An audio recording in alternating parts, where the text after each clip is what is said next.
Hi everyone, welcome to day 19. And today's topic is going to be very enlightening for you because it is going to give a shift in your life, complete shift, both for inner success and outer success of life, right? And our health depends on success, of inner and outer dimensions, right? Health is not only of the body, but also of the mind.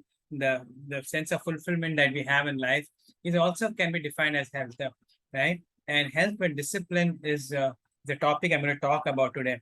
So most people think discipline as a very difficult aspect, or they think as something that is put upon them, with a lot of, creating stress in their life. That is not the way it is, right? It is because we don't know how to be disciplined, right? And what is the process to be disciplined is what I'm going to teach you today. It's a very simple process. But first and foremost thing you have to understand is creating a habit, right, is what discipline is all about. But what is the environment to create that habit, and how does the mind work while creating a new habit is what we need to understand. Right? First and foremost thing is you have to program a new habit is have a good reason to start that habit. Remove all all obstructions or distractions in that, but creating that habit, and don't compare yourself with somebody who's very successful in that area, right? Because we have to only compare with ourselves, just with compared to our yesterday. If we are better than what we were yesterday, then that is a successful way of looking at life, right?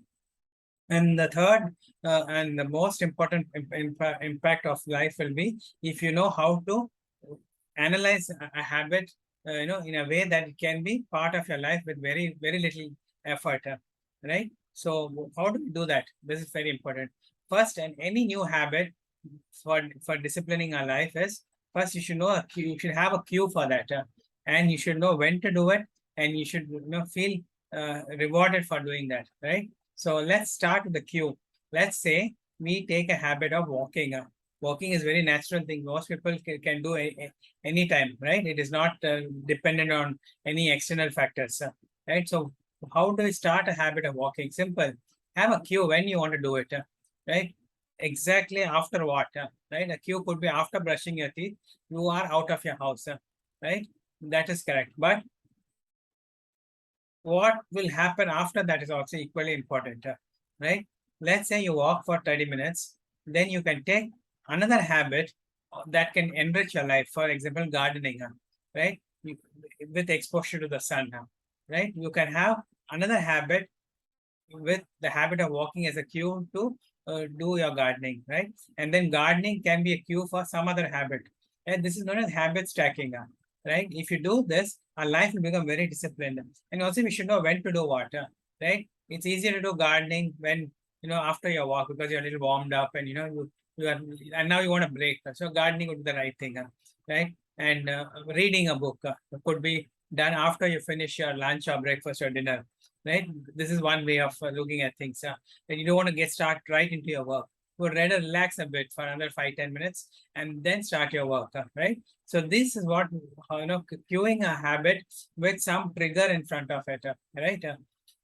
And one more important thing is it should happen at the same time every day, right? If you're walking at 7 in the morning, it should happen at 7 in the morning, right?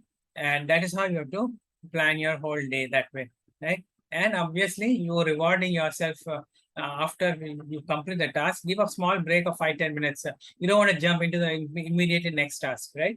Give a break of 5-10 minutes so that you can relax a bit with some activity that you find without any stress, right? You could consider as reading a book or talking to somebody right? Or even spending time with your family in between two particular, routines, right? So that is how you reward yourself, right?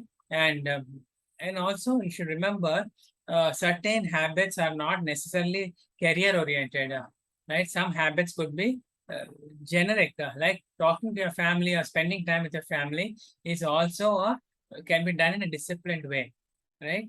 So when it's, for example, I have my family time from 7:30 to 8:30 or 6:30 to 7:30 with my daughter, right? After that, I do my walking.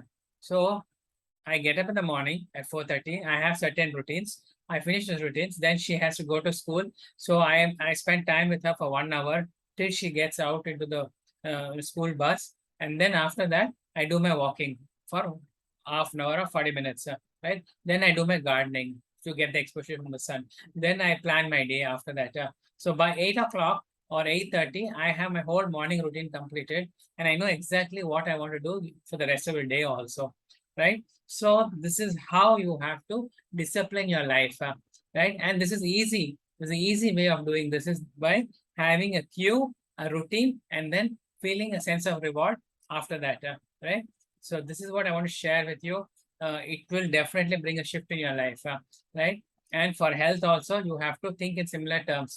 For example, I drink something after my gardening, a fresh juice or something like that, which I drink after my gardening. So it means I walk, then I do gardening, then I have a fresh juice after that, and then I have a breakfast that is 50% of probably rich fruits or rich vegetables, and and a regular breakfast with that.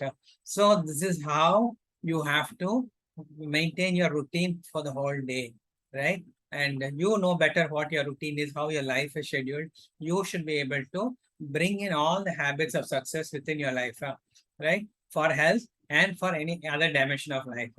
And and as far as considering for today sharing about this one story of Chocomala, it's so beautiful, right? He come from such a humble background, but the grace of Krishna flowed into his life also, right? So important thing to remember is for the grace of Krishna, we do not be either materialistically rich or we poor. Doesn't matter for Krishna, right?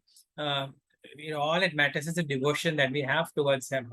This is very important. And today's Ganesh Chaturthi. Wish you all a very happy Ganesh Chaturthi. And I pray to Ganesha that each one of us, right, we develop newer and newer habits, and what are challenges that come with that, we overcome them with ease. So with all blessings of Krishna and Lord Ganesha, I'm sure we can achieve anything in life. All we need is a proper mindset, and I will talk to you about that tomorrow. And until then, let's work on what we are doing every day and make our life a success. Thank you so much for listening to my video today. Take care. Bye.